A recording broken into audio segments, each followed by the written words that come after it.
fascists. We chant this when we march out to the college campuses. We chant this when we march through the neighborhoods, and we call on people to join us. We're going out to the people. Every single person here is here because you know that Trump must go now, but now we have to become organizers, every single one of us. And these four principles hold this together and can invite new people into this movement so that we can grow. So with that, I want to bring up our next speaker, one of the co-founders of Refuse Fascism back in 2016, way ahead of the curve, a longtime follower of the revolutionary leader Bob Avakian, who is also the architect of the new communism and has really analyzed and given warning to the rise of fascism in this country, Andy Z. Give some loud to Andy Z.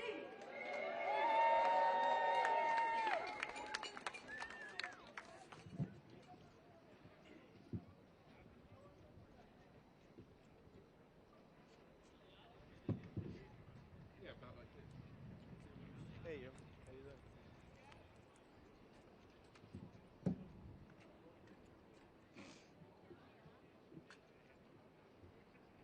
All right, give some love for Andy Z.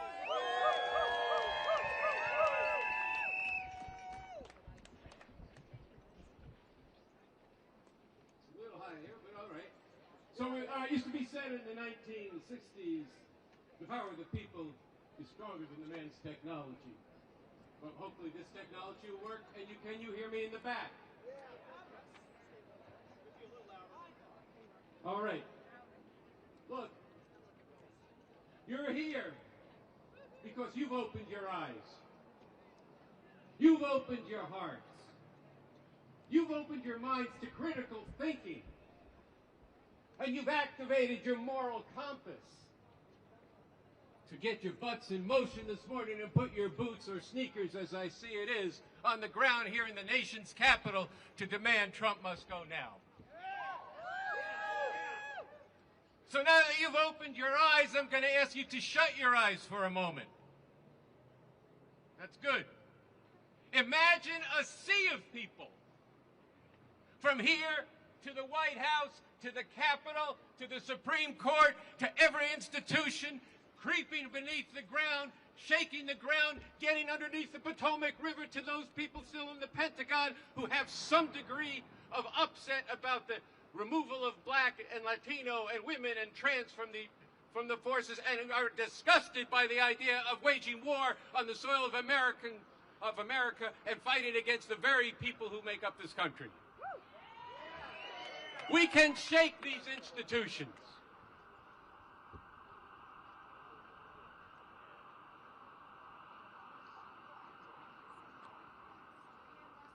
Every day, we need thousands of people in the streets of D.C. Now, not next year, not waiting and seeing what's going to happen, but now. The hundreds of you need to become thousands to become millions in the next 6 weeks before Christmas. There is no time. We are going to be a breathing small city in Washington within a larger city. Okay, I'm going to do this different.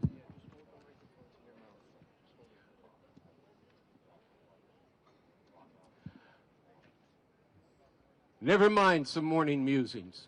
I want to speak to you from the heart here. We're thousands who came out on the 5th of November. Today we're hundreds. We need millions.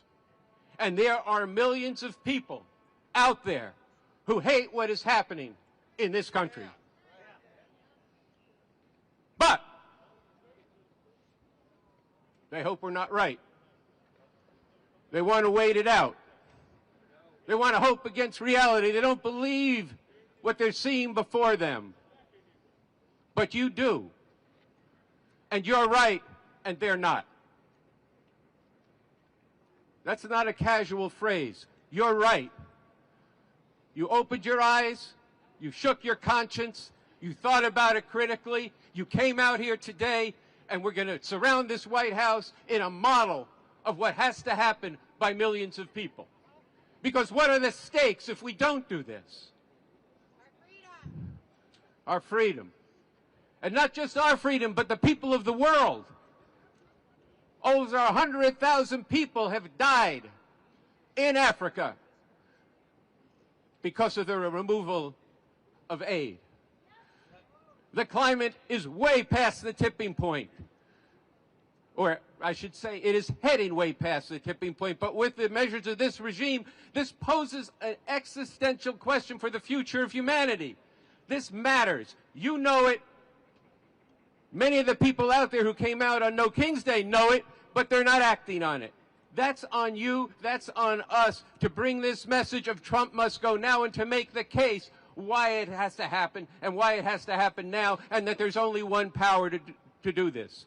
So think about this. When you surround in our hundreds of thousands and millions the Capitol, when you're out in front of every institution in this city, there are people in there who are cowering. And I know it's hard to believe that Congress, who just capitulated to Trump when they had some initiative, could be shaken from their complicity. But they can be. But they will not do it on their own. They will not do it without you modeling what has to be done. There has to be a power of the people, creating an earthquake below so that the windows of every institution shake, that the light of your resistance shines in there and exposes the people who are doing nothing right now, but wasting the time of humanity. It's not their time, it's not our time, but our time is one in which we have to get out in the streets and sacrifice, as Jim just said, to bring about a political earthquake from below, such that those in power do what needs to be done. Because we're going to do it. And that involves all of you taking a stand now, coming back on Monday. Coming back on Monday and the next Monday. So I want to talk just a little bit about this plan. Surround the White House, November 15th, November 17th, November 24th. Why do we say that? What about one day? Why don't we just do November 15th and then we'll see what happens? Because we are telling people this has got to be a continuing struggle. This is not a one-day affair. This is a serious struggle for what is the direction of society. And you got to then remember what you saw when you closed your eyes as millions of people filled the mall and stretched all the way across the river. That's what has to be in your mind and in your heart, and you have to fight for it. Yes, nonviolently. This is a nonviolent movement. But it is a determined movement. It is a movement that will involve sacrifice. Yes, our sacrifice. And damn it, that's something we should be proud to do. Yeah. And let's be clear, we got to talk some truth here. The midterm elections, as Jim said, is way too late.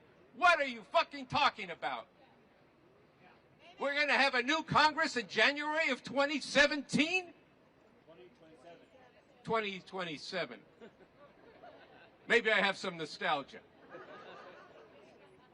But actually, in 2017, would have been good if people listened to us back then. That's right. It would have been even better if people listened to Bob Avakian in the 1990s when he said this Christian fascist crusade was on a roll and going to sweep up the whole country.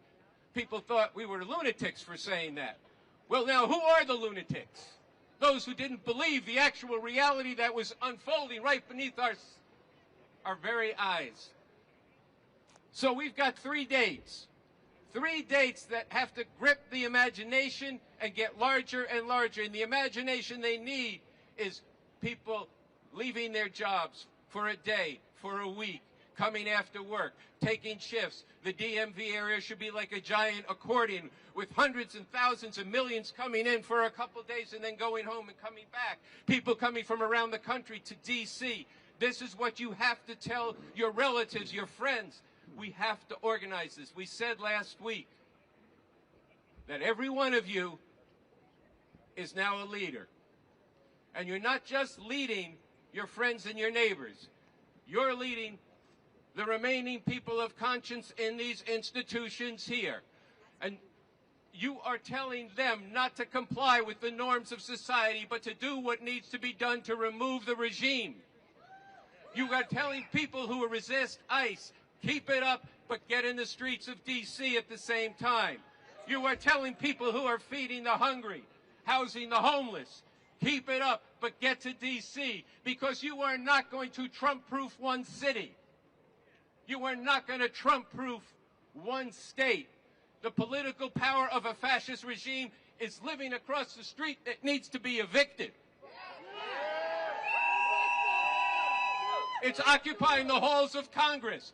They need to do what they need to do, or yes, they'll get out. But if we start thinking now, and I have to say this, that what we should put our attention to is primarying those who capitulated in Congress.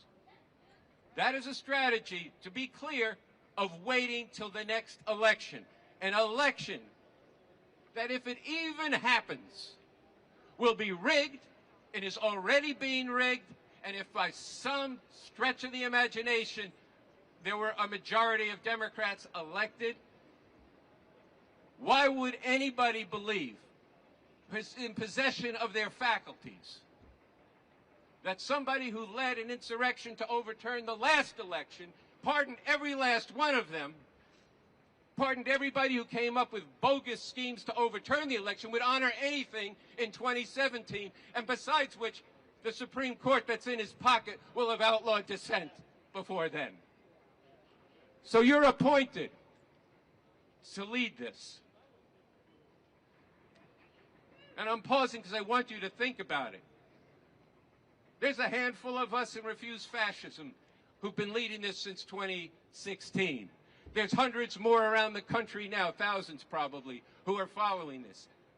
It is everybody here's job to make this millions of people, starting now. The reason this is called Surround the White House 1.0 is to enable those with some imagination to imagine 2.0 and 3.0 and 5.0 when we have the millions we need to actually shake the ground such that the regime is removed from power.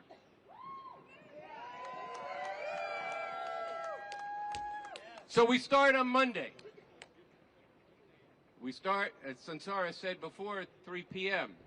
That's enough time, if you're still in school, to walk out of school. If you can leave early, just leave early.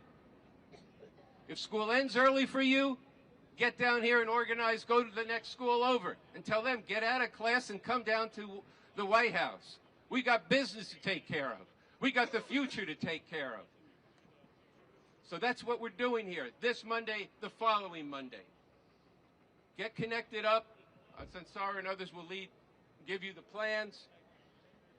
But as we end, or I end and others end, every speech we give, every small gathering, even if it's just two people over a beer or coffee, it's important to recognize for whom are we doing this and for what are we doing this. So before I get to that chant, I do want to echo something Sansara said. I don't want to leave it at that. This is a movement that has to comprise millions. That means those who believe deeply in the Constitution of this country and what it's supposed to, the rights it's supposed to have, and are outraged that those rights are being ripped away. It does involve people like Sansara and myself who are working for a constitution for a whole radically different society to emancipate humanity. But we are all united around the single demand of Trump must go now. And as she said, and this is very important, it is necessary that we actually talk about all this. Because this is a serious problem that humanity faces, and we're not going to get clear on it without discussion and debate. So I wanted to bring that back in and then say this and ask you to join me in saying, in the name of humanity, we refuse to accept a fascist America. Now this time, we need to say it so that all those people, the tourists over there, hear us. So in the name of humanity, we refuse to accept a fascist America. a fascist America. And the power of the people is what's going to bring this regime down. That's right.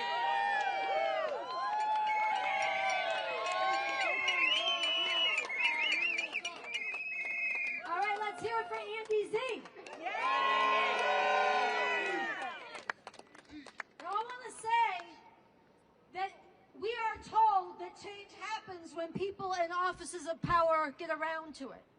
We are told that change happens when you lobby for it, or you call enough times for it, or you vote for it. But the truth is, if you study history in this country, even in quote-unquote normal times, the massive changes that we celebrate, the people we sing songs about, the people we watch movies about, they did not sit back and wait till some